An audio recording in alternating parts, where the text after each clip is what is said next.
Guys, and welcome back to Top Cheddar Sports.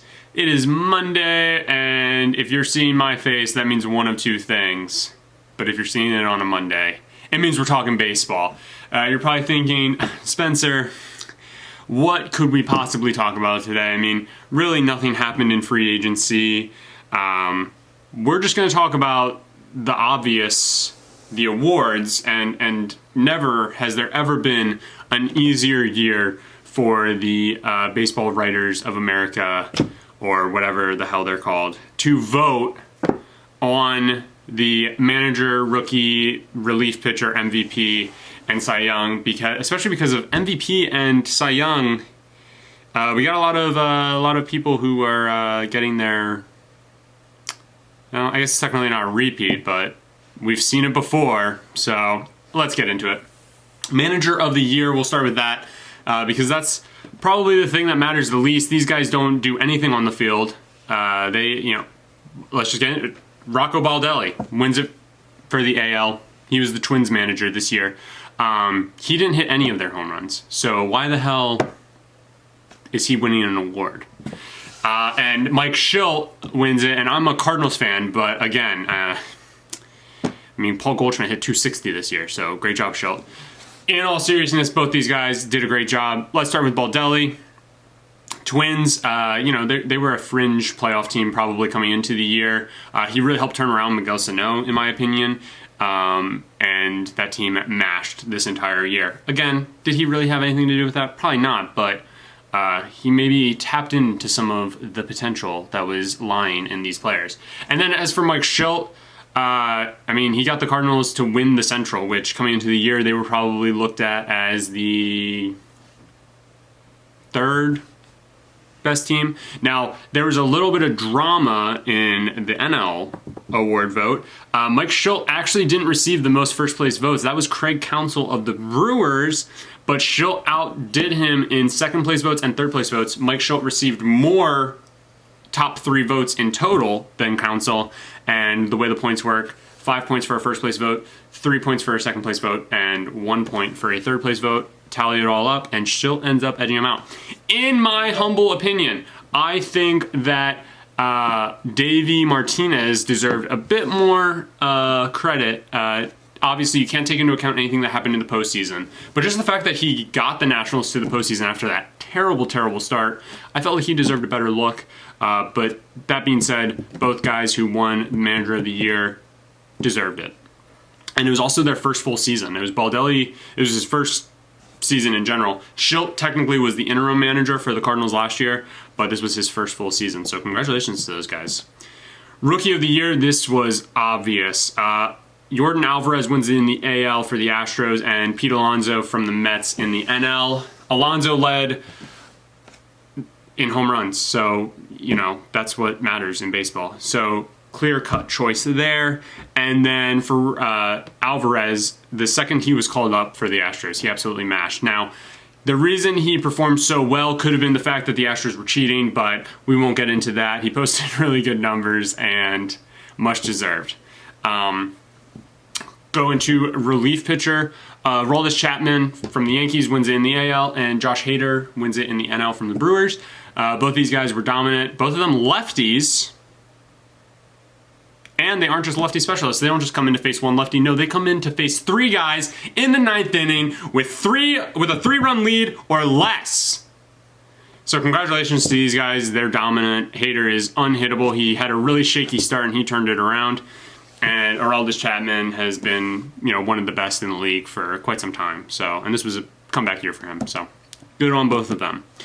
MVP, LA Boys, Mike Trout. Attaboy, buddy. Wins it in the AL. This should have been his 6th, 7th, or 8th MVP. It is his 3rd, and he is tied for 2nd all-time for most MVPs. The only guy standing in his way is Barry Roid Rage Bonds. And then in the NL, Cody Bellinger from the Dodgers. So, like I said, LA Boys. Bellinger had an incredible year. In my opinion, I thought Yelich deserved it more.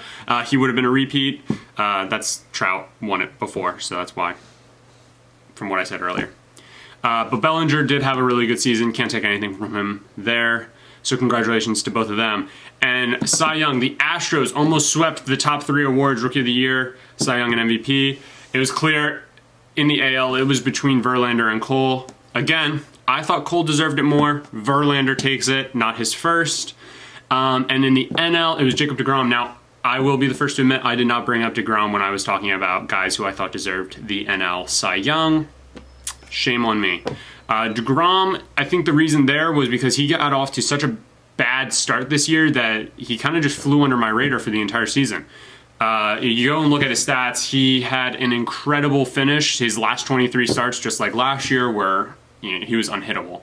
And 23 starts is a lot, so yeah, he was off my radar through all that. My bad.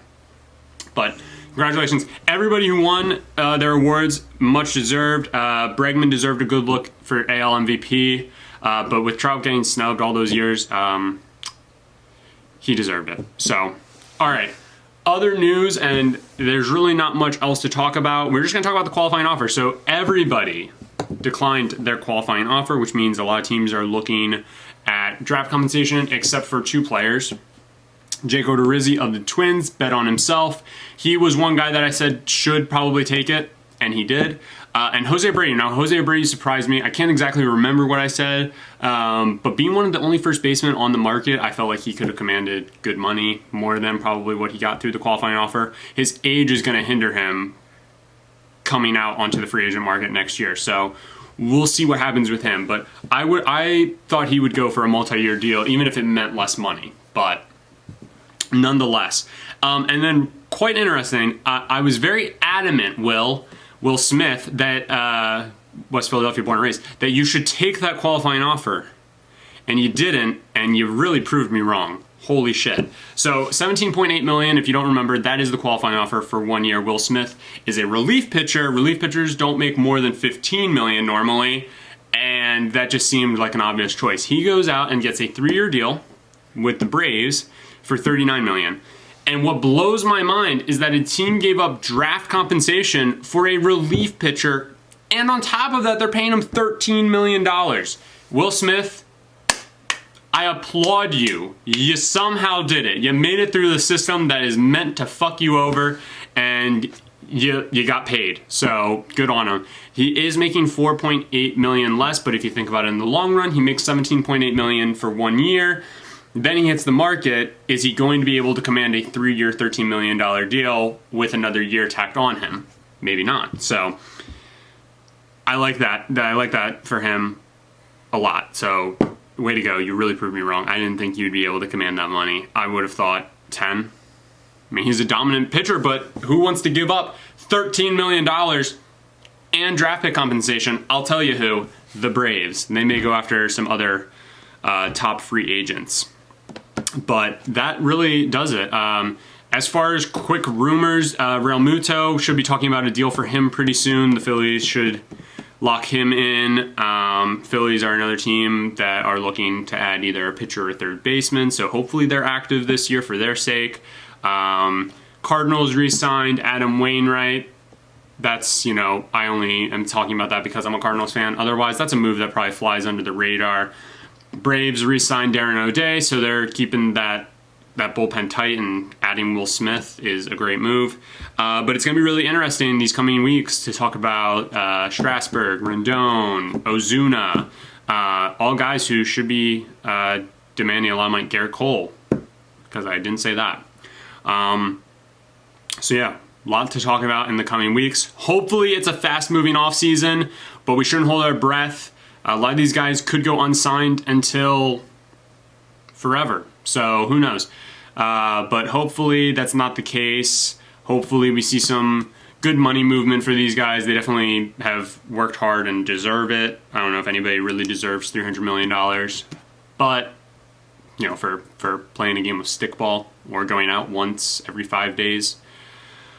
But yeah, if other people are getting paid it, these guys are definitely deserving of it, so hopefully they sign and don't get screwed over because of the qualifying offers attached to them. But yeah, that does it. I will be back tomorrow. You're welcome, to talk the NBA. And if you want more baseball, you're going to have to wait until next week. Sorry. But I will See you guys in the next video.